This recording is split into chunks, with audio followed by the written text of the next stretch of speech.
നമസ്കാരം. മലയാളി വാർത്ത ഇൻസൈഡിലേക്ക് സ്വാഗതം. കുംഭമേള കാലത്ത് ഏറ്റവും അധികം ചർച്ച ചെയ്യപ്പെടുന്നത് നാഗസന്യാസിമാരെ കുറിച്ചാണ്. അഘോരി സന്യാസിമാരും നാഗസന്യാസിമാരും ഒന്നാണ് എന്ന ധാരണ പലരും വെച്ചു പുലർത്തുന്നുണ്ട്. എന്നാൽ ഭാരതത്തിലെ നിരവധിയായ സന്യാസ ശാഖകളിൽ വ്യത്യസ്തമായ ഓരോന്ന് മാത്രമാണ് ഈ രണ്ട് സന്യാസി സംഘങ്ങളും. എന്തായാലും കുംഭമേളകളിലെ ഏറ്റവും സുപ്രധാന സാന്നിധ്യം തന്നെയാണ് നാഗസന്യാസിമാരുടേത്. അഘോരി സന്യാസിമാരെ പോലെ തന്നെ ഏറെ തെറ്റിദ്ധരിക്കപ്പെട്ട സന്യാസി സമൂഹമാണ് നാഗസന്യാസിമാരുടേതും. പുഷ്പഹാരങ്ങളും രുദ്രാക്ഷവും കൊണ്ട് അലങ്കരിച്ച ഭസ്മം പൂശിയ ദേഹവുമായി, തീക്ഷ്ണമായി ജ്വലിക്കുന്ന കണ്ണുകളും എന്നാൽ പ്രസന്ന ഭാവവുമായി, അല്പവസ്ത്രധാരികളായും കാഷായ വസ്ത്രധാരികളായും പൂർണ്ണ നഗ്നരായും ഷാഹി സ്നാനത്തിനായി എത്തിയ നാഗസാധുക്കൾ കൗതുകവും അസ്വസ്ഥതയും ആരാധനയും മാത്രമല്ല, ചിലപ്പോൾ ഒട്ടൊരു ഭയം വരെ ജനിപ്പിക്കുന്ന അത്ഭുത മനുഷ്യർ തന്നെയാണ്. കോടിക്കണക്കിന് ജനങ്ങൾ ഒഴുകുന്ന കുംഭമേളയിൽ ആദ്യമായി സ്നാനം ചെയ്യാനുള്ള അവകാശവും നാഗസന്യാസികൾക്കാണ്. ശൈവ അഖാഡകളിലെ മുഴുവൻ സന്യാസിമാരും നാഗബാബമാരാണ്. നാഗ എന്നാൽ നഗ്നർ എന്നാണ് അർത്ഥം. അതിൽ മഹന്ത്, ആചാര്യൻ തുടങ്ങി മുകളിലേക്കുള്ള സ്ഥാനങ്ങളിലേക്കുള്ളവർക്ക് എപ്പോഴും ജനങ്ങളുമായി ബന്ധപ്പെടേണ്ടി വരും. അതുകൊണ്ട് തന്നെ ഇവർ വസ്ത്രം ധരിക്കാറുണ്ട്. മറ്റുള്ളവരുമായി ഇടപെടാത്തവരാണ് ദിഗംബരന്മാരായി തുടരുന്നത്. കുംഭമേളകൾക്ക് വരുന്ന എല്ലാ അഖാഡകളും വടക്കൻ ഭാരതത്തിൽ നിന്നുള്ളവരാണ്. ദക്ഷിണ ഭാരതത്തിൽ നിന്ന് ഒരു അഖാഡ പോലും ഇല്ല. ഇതിന് കാരണം ഹിന്ദു ധർമ്മത്തിന് നേരെയുള്ള ആക്രമണങ്ങളുടെ ഏറ്റവും വലിയ കയ്യേറ്റങ്ങൾ നടന്നത് വടക്കേ ഭാരതത്തിലായിരുന്നു എന്നതാണ്. താരതമ്യേന ദക്ഷിണ ഭാരതം ശാന്തമായിരുന്നു. അതുകൊണ്ട് തന്നെ അറിവിന്റെ പാത പിന്തുടരുന്ന പണ്ഡിതന്മാർ തെക്കുഭാഗത്തും ഭക്തിയുടെ പാത പിന്തുടരുന്ന ആരാധകർ വടക്കേ ഭാരതത്തിലും കാണപ്പെട്ടു. ഹിന്ദു രാഷ്ട്രീയ ശക്തികൾ ദുർബലമായപ്പോൾ ഹിന്ദുക്കൾക്ക് നേരെ വന്ന ഇസ്ലാമിക ആക്രമണകാരികളെ തുരത്താൻ, ധർമ്മം സംരക്ഷിക്കാൻ സന്യാസിമാരും പരിത്യാഗികളും മുന്നോട്ട് വന്നിരുന്നു. നാഗവിഭാഗവും ദശനാമി പരിത്യാഗികളും ഒത്തുചേർന്ന് ശക്തിയുടെ അഥവാ ദേവിയുടെ പ്രതീകമായ ആയുധമായി കുന്തങ്ങൾ കയ്യിൽ പിടിച്ചു. മതഗ്രന്ഥങ്ങളെ കുറിച്ചുള്ള പാഠങ്ങൾക്കൊപ്പം ജിംനാസ്റ്റിക്സിലും വാൾ പോലുള്ള വിവിധ ആയുധങ്ങൾ ഉപയോഗിക്കുന്നതിലും ഇവർ പ്രാവീണ്യം നേടി.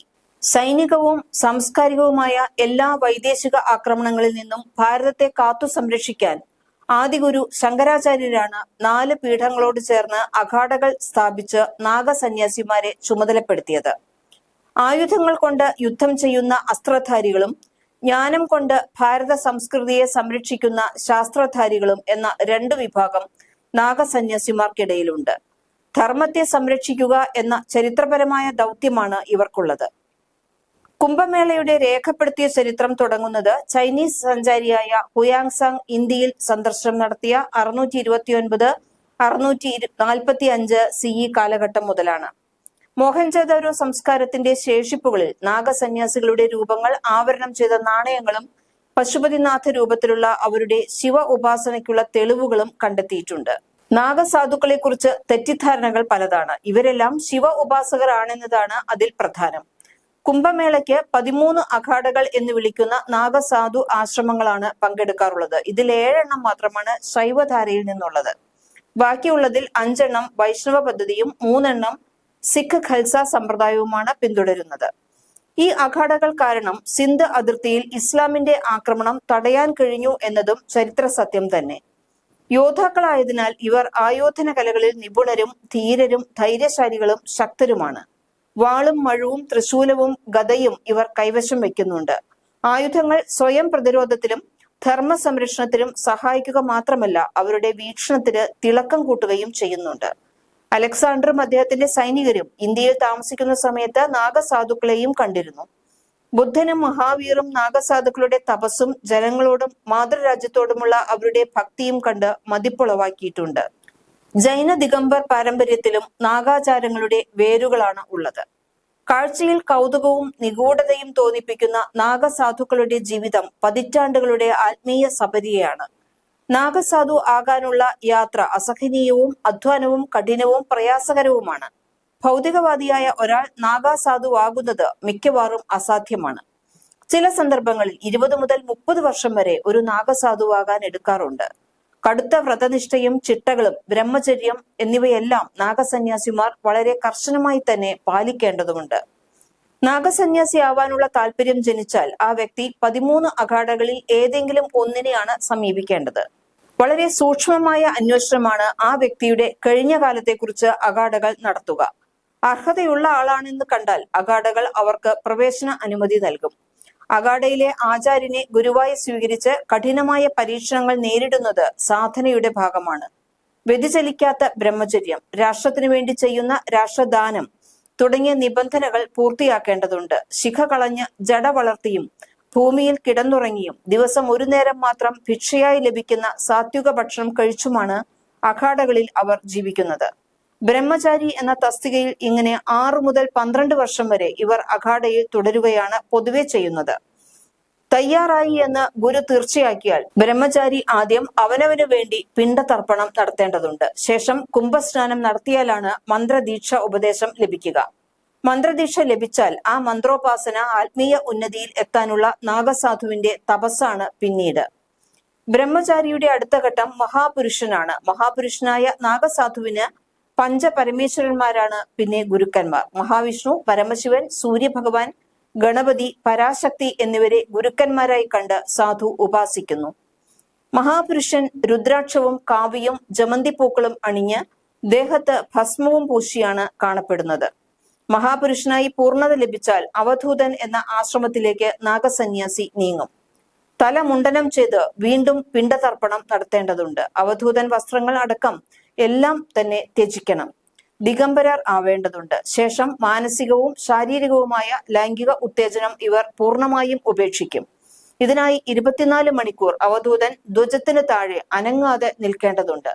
2 കൈകളിലും ജലമേന്തിയ കുടങ്ങളും തോളിൽ ദണ്ഡുമായാണ് ഇവർ നിൽക്കേണ്ടത്. 24 മണിക്കൂറിന് അവസാനം വേദമന്ത്രങ്ങളടങ്ങിയ ക്രിയകളോടെ ഇവർ മാനസികവും ശാരീരികവുമായ ഉദ്ധാരണശേഷി ത്യജിക്കുന്നു. അഹംബോധവും ബന്ധനങ്ങളും എല്ലാം ഉപേക്ഷിച്ച അവരെ ബന്ധിക്കുന്നത് ധർമ്മസംരക്ഷണം എന്ന കർമ്മം മാത്രമാണ്. അവധൂതർ അഖാഡകൾ ഉപേക്ഷിച്ച് ഹിമാലയ സാനുക്കളിൽ തപസ്സിൽ തുടരുന്നു. കുംഭമേളയ്ക്ക് മാത്രമാണ് ഇവർ ജനമധ്യത്തിലേക്ക് ഇറങ്ങുന്നത്. കൊടും ശൈത്യത്തിലും വിവസ്ത്രരായാണ് ഇവർ ജീവിക്കുന്നത്. ഇവരുടെ ആരോഗ്യം കാക്കുന്നത് ഹിമാലയ സാനുക്കളിലെ പച്ചമരുന്നും ജപവുമാണ്. ആത്മീയതയുടെ പീഠങ്ങൾ കയറിയാൽ ശിവമൂലി പോലും നാഗസാധുക്കൾ വർജിക്കും. അവധൂതന് സൂക്ഷ്മ ശരീരം ഒരു മായയാണ്. സാധനാശക്തി അവർക്ക് നൽകുന്ന അമാനുഷിക ശക്തികൾ സാധാരണ മനുഷ്യന് അപ്രാപ്യമാണ്. ഹിമാലയത്തിലെ ഗുഹകളിലും മറ്റും ചിലവഴിക്കുന്ന ഇവർ പക്ഷേ എല്ലാം തപശക്തിയിലൂടെ അറിയുന്നു എന്നാണ് വിശ്വാസം. ധർമ്മത്തിന്, രാഷ്ട്രത്തിന് ഒരു പ്രതിസന്ധി വന്നാൽ ഇവർ തങ്ങളുടെ തപോശക്തി കൊണ്ടും ആയുധങ്ങൾ കൊണ്ടും കർമ്മനിരതരാകും എന്നതാണ് ഭാരതത്തിന്റെ വിശ്വാസം. ഒരു നാഗസാധുവിന് നഗരങ്ങളിലോ ജനസാന്ദ്രത കൂടുതലുള്ള പട്ടണങ്ങളിലോ താമസിക്കാൻ കഴിയില്ല. സാധാരണക്കാരിൽ നിന്ന് വളരെ ദൂരെയുള്ള സ്ഥലങ്ങളിൽ അഭയം തേടും. അയാൾക്ക് ആരെയും അഭിവാദ്യം ചെയ്യാനോ അനാദരിക്കാനോ കഴിയില്ല. മറ്റൊരു സന്യാസിയുടെയോ മഹർഷിയുടെയോ മുന്നിൽ മാത്രമേ അവൻ ബഹുമാനിക്കുകയും വണങ്ങുകയും ചെയ്യാവൂ. ഓരോ നാഗസാധുവും പാലിക്കേണ്ട ഇത്തരം നിരവധി കർശനമായ നിയമങ്ങൾ അവരുടെ ഗ്രേഡ് അനുസരിച്ച്, അവരുടെ തസ്തികകൾ അനുസരിച്ച് ഓരോരുത്തർക്കും വ്യത്യസ്തവും കർശനവുമാണ്. അഖാഡകളുമായി ബന്ധപ്പെട്ട മിക്കവാറും എല്ലാ സന്യാസിമാരും വിശുദ്ധ ഗ്രന്ഥങ്ങളിലും ആയുധങ്ങളിലും വിദഗ്ധർ തന്നെയാണ്. ഓരോ അഖാഡയിലും മഹാമണ്ഡലേശ്വർ, മണ്ഡലേശ്വർ, മഹന്ത് എന്നിങ്ങനെ ഒരു ശ്രേണിയുണ്ട്. വളരെ വിനയാന്വിതരും ബുദ്ധിശാലികളും പരമഹംസ വ്യവസ്ഥയിൽ എത്തിയവരുമായ ബ്രാഹ്മണനിഷ്ഠ സന്യാസിമാർക്കാണ് ഈ പദവികൾ നൽകിയിരിക്കുന്നത്. അഖാഡയിലെ സന്യാസിയുടെ പദവി നിശ്ചയിക്കുന്നത് ആത്മീയമായ കഴിവും മാനസികമായ ധൈര്യവും കണക്കിലെടുത്താണ്. പദവി നൽകുമ്പോൾ ജാതിയുടെയോ സാമ്പത്തിക നിലയുടെയോ അടിസ്ഥാനത്തിൽ വേർതിരിവൊന്നും തന്നെ ഇല്ല എന്നത് വളരെ ശ്രദ്ധേയമാണ്. ശരീരത്തെ എങ്ങനെയും ദണ്ഡിപ്പിക്കാൻ കഴിവുള്ളവരാണ് നാഗസന്യാസിമാർ. ചുടലഭസ്മം ശരീരമാസകലം വാരിപ്പൂശി ദിഗംബരന്മാരായി നടക്കുന്ന നാഗബാബമാർ കുംഭമേളയുടെ പ്രധാന ആകർഷണമാണ്. പല വിധത്തിലുള്ള അഭ്യാസങ്ങൾ കാണിച്ച് നാഗബാബമാർ കാണികളെ അത്ഭുതപ്പെടുത്തുന്നതും കാണാവുന്നതാണ്. ഇങ്ങനെ പ്രകടനപരതയില്ലാത്ത ആത്മീയതയിൽ ജീവിക്കുന്ന മഹായോഗികളും നാഗബാബമാർക്കിടയിലുണ്ട്. ഒന്നിനോടും മമതയില്ലാതെ ചൂടിനെയും തണുപ്പിനെയും മഴയെയും മഞ്ഞിനെയും സമമായി കണ്ട് ജീവിക്കുന്നവർ ആണ് ഇവർ. ഉൾക്കാമ്പിൽ ആത്മീയതയുടെ, ആത്മബോധത്തിന്റെ ചൂടുള്ളവർ. നാഗസാധുക്കളുടെ ഉത്തരവാദിത്തവും അധികാരവും അവരുടെ പദവികളെ അടിസ്ഥാനമാക്കിയിട്ടുള്ളതാണ്. വർഷങ്ങൾ കടന്നുപോകുമ്പോൾ നാഗസാധുവിന്റെ ഉത്തരവാദിത്തം കൂടുതൽ പ്രാധാന്യമർഹിക്കുന്നു. സാധാരണക്കാരുമായി ഇടപഴകുമ്പോൾ നാഗന്മാർ ലങ്കോട്ടുകൾ ഉപയോഗിക്കാറുണ്ട്. നാഗസന്യാസികളും അഘോരികളും ഒന്നാണെന്ന തെറ്റിദ്ധാരണയും പരക്കെയുണ്ട്. അഘോരികൾ അഘോര സിദ്ധാന്തം പിന്തുടരുന്ന മറ്റൊരു സാധു സമ്പ്രദായമാണ്. ഭൈരവനെ ഉപാസിക്കുന്ന ശൈവ സാധുക്കളായ ഇവർ വിശ്വസിക്കുന്നത് എല്ലാ മനുഷ്യരും ശിവനായി ജന്മമെടുക്കുന്നു എന്നാണ്. കാമം, ലോഭം, ക്രോധം, വെറുപ്പ്, അജ്ഞത, വിവേചനം, ഭയം തുടങ്ങിയ അഷ്ടമഹാപാശങ്ങൾ മനുഷ്യനെ സദാ ശിവപൂർണതയിൽ നിന്നും തടയുകയാണ് ചെയ്യുന്നത്. അദ്വൈതികളായ ഇവർ അഷ്ടമഹാപാശങ്ങളെ കൗളത്തിലൂടെയും സാധനയിലൂടെയും ബന്ധിച്ച് മോക്ഷം ലക്ഷ്യമായാണ് ഉപാസനയിൽ ഏർപ്പെടുന്നത് എന്ന് പറയുന്നു. സമീപകാലത്ത് നാഗസാധുമാരാകാൻ സ്ത്രീകളും എത്താറുണ്ട്. ഇവർ അഗാഡയിൽ ചേരുകയും നാഗസാധ്യമാകാനുള്ള കഠിനമുറകൾ പരിശീലിക്കുകയും ചെയ്യാറുണ്ട്. നാഗസ്വാധി അവളുടെ ശരീരം ഒരു മഞ്ഞ തുണി കൊണ്ട് പൊതിയണം എന്നാണ് നിയമം. ദേഹം മറച്ചു വേണം ഇവർ കുളിക്കാൻ പോലും. കുംഭസ്നാന സമയത്തും നാഗസാധുയ്ക്ക് തുണി അഴിക്കാനുള്ള അനുവാദമില്ല. നാഗസാധുക്കൾ ലോകത്തിലെ സൂപ്പർ മനുഷ്യർ തന്നെയാണ്. സാധാരണ മനുഷ്യന് മനസ്സിലാക്കാൻ പോലും സാധിക്കാത്ത ഒന്ന്. മനസ്സിലാവാത്തതിനെ നിസ്സാരനായ മനുഷ്യൻ എക്കാലവും പരിഹസിക്കുകയും ഭയക്കുകയും വികലമാക്കുകയും ചെയ്തുകൊണ്ടേയിരിക്കും. അതിനുദാഹരണമാണ് നാഗസന്യാസികളും അഘോരികളും. മലയാളി വാർത്ത ഇൻസൈഡ്.